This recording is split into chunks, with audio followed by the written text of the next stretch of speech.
बिस्मिल्लाहिर्रहमानिर्रहीम। आज का लेक्चर बिजनेस मैथमेटिक्स के ऊपर है। जनरल मैथमेटिक्स 9th की एक्सरसाइज 3.2 का क्वेश्चन नंबर 6 सॉल्व करने लगे हैं। बेटा आपने वीडियो लास्ट तक देखनी है ताकि क्वेश्चन के कॉन्सेप्ट को अच्छी तरह आपके माइंड में मैं बिठा सकूं। क्वेश्चन नंबर 6 मैंने बोर्ड पे राइट किया हुआ है। Trader marks his goods in such a way that after allowing a discount of 10%, he gains 15%. If an article costs him Rs 720, what is its mark price? Actual हमने जो लेना है वो मार्क प्राइस लेनी है। क्वेश्चन को दो portion में सॉल्व करना पड़ेगा। सबसे पहले ये वाला 15% और कॉस्ट प्राइस को यूज करते हुए हमने सेल प्राइस फाइंड करनी है। जब हमारे पास सेल प्राइस आ जाएगी उसके बाद फिर हमने मार्क्ड प्राइस लेनी है। सबसे पहले आपने इस साइड पे जो लिखना है वो सीपी लिखना है और इस साइड पे आपने एसपी लिखना है। अब यहाँ पे वो शो कर रहा है ही गेन 15%। अगर हमारे पास जो है कॉस्ट प्राइस अगर 100 रुपीज़ है तो गेन का मतलब ये हुआ कि कॉस्ट प्राइस के ऊपर 15 रुपीज़ जो है वो प्रॉफिट मिल रहा है। हमने 100 में 15 को ऐड करने से 115 जो है वो सेल प्राइस हो जाएगी। इफ एन आर्टिकल कॉस्ट, अब कॉस्ट का मतलब है कि सीपी जो है 720 है। सीपी के नीचे हमने 720 लिखना है और एसपी हमने फाइंड करना है। साइन ऑफ एरो आपने लगाने हैं। अब यहाँ से स्टार्ट होता है वो वैल्यू ऊपर आएगी और यहाँ से एंडिंग है वो नीचे। इक्वल का साइन आपने लगाना है। यहाँ से स्टार्ट होती वैल्यू वो ऊपर और यहाँ से एंडिंग है वो नीचे। एक्चुअल हमने यहाँ पे सेल प्राइस फाइंड कर रहे हैं। एक्स को एक साइड पे रहने देना है। 720 ओवर 100 है, मल्टीप्लाई 115 है। अब इस वैल्यू को अब हम कैंसलेशन करते हैं। 720 हमारे पास है। 720 को हमने मल्टीप्लाई 115 के साथ करना है और 100 के ऊपर डिवाइड करना है। डिवाइड करने से जो सेल प्राइस निकली है वो 828 रुपीज़ निकली है। अब दूसरा काम अब हमारे पास सेल प्राइस तो आ गई है। अब हमने ये लिखना है आफ्टर अलाउंग डिस्काउंट और 10%। अब हमने इसको यूज करना है। करने के बाद अब हमने मार्क्ड प्राइस लेनी है। इस साइड पे हम लिखेंगे MP. MP stand for marked price है और इधर हमने लिखना है सेल प्राइस है। अगर मार्क्ड प्राइस जो है वो 100 रुपीज हो और 10% उसके ऊपर डिस्काउंट हो, इसका मतलब ये हुआ कि जो सेल प्राइस है वो 100 में से 10 को हमने सबट्रैक्ट करना है। 100 में से 10 निकालने से 90 रुपीज़ जो है ये सेल प्राइस आ गई है। उसके बाद अगर सेल प्राइस 828 हो तो फिर मार्क प्राइस कितनी होगी। यहाँ जहाँ पे जो वैल्यू अननोन होती है वहाँ हम x लगाते हैं। अब x जहाँ पे स्टार्ट होता है वो ऊपर और एंड वाली वैल्यू नीचे। इज इक्वल का साइन लगाना है। यहाँ से स्टार्ट होता है वो वैल्यू ऊपर है और यहाँ से एंडिंग है वो नीचे है। उसके बाद अब हमने x की वैल्यू लेनी है। 828 ओवर 90 है, मल्टीप्लाई 100 करना है। अब इस वैल्यू को अब हम कैंसिल करते हैं। ये आंसर हमारे पास बन गया है 920 रुपीज़ जो है ये मार्क्ड प्राइस आ गई है जो हमने ये वाली लेनी थी। अभी हमने क्वेश्चन नंबर 6 सॉल्व किया है, एक्सरसाइज 3.2 जनरल मैथमेटिक्स 9th। जी बेटे अब हम क्वेश्चन नंबर 7 को सॉल्व करते हैं। क्वेश्चन 7 की स्टेटमेंट मैंने बोर्ड पे राइट कर दी है। The list price of a TV is Rs 12600 or discount of 5% is allowed on it. Further, for each cash payment a second discount of 2% is given. How much cash payment is to be made for buying it. Question ये है कि एक list price का मतलब होता है mark price. TV set की mark price जो है वो 12,600 रुपीज़ है। उसके ऊपर सबसे पहला काम ये किया है कि 5% डिस्काउंट दिया गया है। अगली बात वो ये कह रहे हैं कि कैश पेमेंट का अगर वो कैश पे करता है, फौरी तौर पे वो नकद देता है, तो उसके ऊपर फर्दर जो है डिस्काउंट 2% देते हैं। बताना हमने ये है कि ये सारा कुछ करने के बाद उसकी सेल प्राइस पर होगी कितनी टीवी सेट की। अब क्वेश्चन को उसी तरह 2 स्टेप में सॉल्व करना है। इधर हमने एमपी लिखना है, मार्क प्राइस लिखना है, और इस साइड पे हमने एसपी सेल प्राइस लिखना है। हमारे पास सबसे पहला फोकस ये है 5% का। अगर हमारे पास मार्क प्राइस 100 रुपीज़ हो और उसके ऊपर जो है 5% डिस्काउंट है, उसका मतलब है हमने 100 में से 5 को सबट्रैक्ट करना है, रिमेनिंग 95 आ गया। ये हमारे पास जो है हमने ये वाला पोर्शन जो है सिर्फ ये वाला जो 5% डिस्काउंट है इससे हमने डेरिवेट किया है।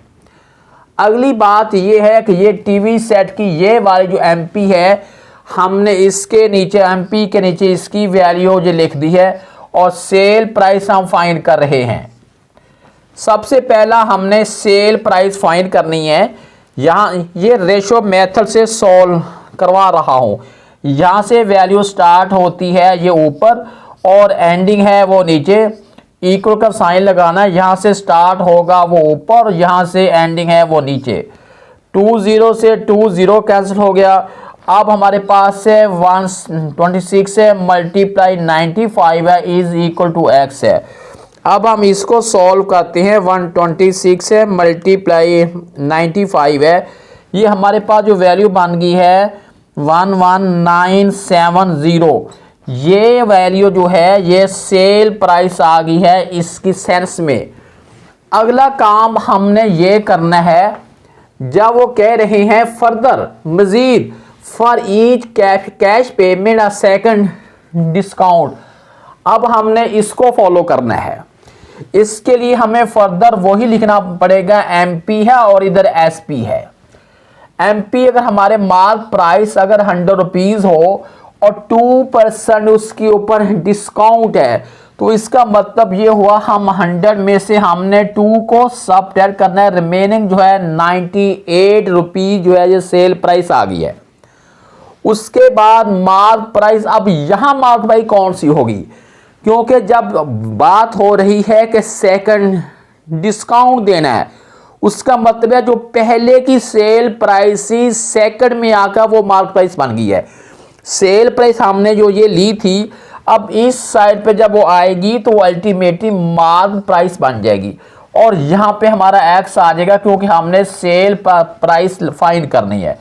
अब यहाँ से वैल्यू स्टार्ट होती है वो ऊपर आएगा और एंडिंग वाला नीचे। इक्वल का साइन लगाना है, एक्स ऊपर आएगा, यह स्टार्ट हो रहा है ना, ओवर 98 नीचे है। अब हमने वैल्यू एक्स की लेनी है 11970 ओवर 100 है, मल्टीप्लाई 98 है। अब इस वैल्यू को 98 से मल्टीप्लाई करके 100 पे हम डिवाइड करते हैं। हमारे पास जो आंसर निकला है 11730.6 है। ये सेल प्राइस आ गई है टीवी सेट की 2 डिस्काउंट देने के बाद। हम क्वेश्चन नंबर 8 को फोकस करते हैं। क्वेश्चन नंबर 8 ये है, ए 15% discount on MP of a heater is allowed and still makes a profit of 2%. If it is sold on MP, what is profit percentage? Question ये है कि 15% हीटर की mark price पर 15% discount है। अब यहाँ पे हमने 15% को यूज करते हुए सेल प्राइस, पहले तो ये काम करते हैं। मार्क प्राइस हमारे पास है 100 और डिस्काउंट है 15%, तो सेल प्राइस कितनी आएगी। अब इसका मतलब ये होता है कि 15% डिस्काउंट का मतलब ये है कि 100 रुपीज़ के ऊपर 15% रियायत है। हमने काम क्या करना है कि हमने 100 में से 15 को माइनस कर देंगे, जो आंसर आएगा वो हमारी सेल प्राइस हो जाएगी। अब सेल प्राइस एसपी यानी सेल प्राइस हमारी है 100 में से 15 को सबट्रैक्ट किया है, माइनस किया, तफरी किया, आंसर हमारे पास बन गया 85 रुपीज़ है। अब हम ये रिलेशन लेते हुए अब हमने ये वाला जो है 2% अब हमने इसको यूज़ करना है। अगर हमारे पास कॉस्ट प्राइस अगर 100 रुपीज़ हो तो सेल प्राइस कितनी होगी? 2% प्रॉफिट है, डिस्काउंट नहीं है, और प्रॉफिट जो होता है वो कॉस्ट प्राइस में ऐड होता है। ये ऐड होने के बाद हमारे पास जो है ये बन जाएगा 102 बन गया, 102 बन गया। अब हमारे पास कॉस्ट प्राइस हमने लेनी है, सेल प्राइस अगर हमारे पास 85 रुपीज़ हो। अब इनको हमने यूज़ करते हुए कॉस्ट प्राइस लेते हैं, x ओवर 100 है इज इक्वल टू लिखेंगे 85 ओवर 102। अब यहाँ पे हमने x लेना है, x is equal to 85 over 102 multiply by 100। अब इसको डिवाइड करके हमने लेंगे कॉस्ट प्राइस हम फाइंड करते हैं। ये हमारे पास बन गया, आंसर बन गया 83.33। ये वाली वैल्यू हमारे पास आ गई है कॉस्ट प्राइस। अब हमने लेना है प्रॉफिट लेना है। प्रॉफिट फाइंड करने के लिए हम लिखेंगे प्रॉफिट। रूल ये होता है कि सेल प्राइस में से कॉस्ट प्राइस को सबट्रैक्ट करते हैं तो वो निकल आता है प्रॉफिट। लेकिन यहाँ क्वेश्चन की जो कंडीशन कुछ और है। यहाँ वो कह रहे हैं if it is sold on MP, marked price के ऊपर अगर सेल किया जाए, इसका मतलब हुआ कि अब हमने जो प्रॉफिट लेना है वो मार्क प्राइस में से हमने कॉस्ट प्राइस को निकालना है, ना कि सेल प्राइस में से निकालना है। मार्क प्राइस हमारी 100 है, 100 में से हमने सबट्रैक्ट करना है कॉस्ट प्राइस को। अब हम क्या करते हैं कि 100 में से हम सबट्रैक्ट करते हैं कॉस्ट प्राइस को। ये हमारे पास बन गया 16.67। अब लेना हमने प्रॉफिट परसेंट लेना है। Profit percent is equal to, वो फार्मूला हमारे पास है profit over CP multiply, CP का मतलब है कॉस्ट प्राइस। ये है 16.67 है ओवर कॉस्ट प्राइस 83.33 है मल्टीप्लाई बाई 100 है। अब हमने इस वैल्यू को यूज करते हुए क्वेश्चन सॉल्व करना है। ये वैल्यू, ये आंसर हमारे पास 20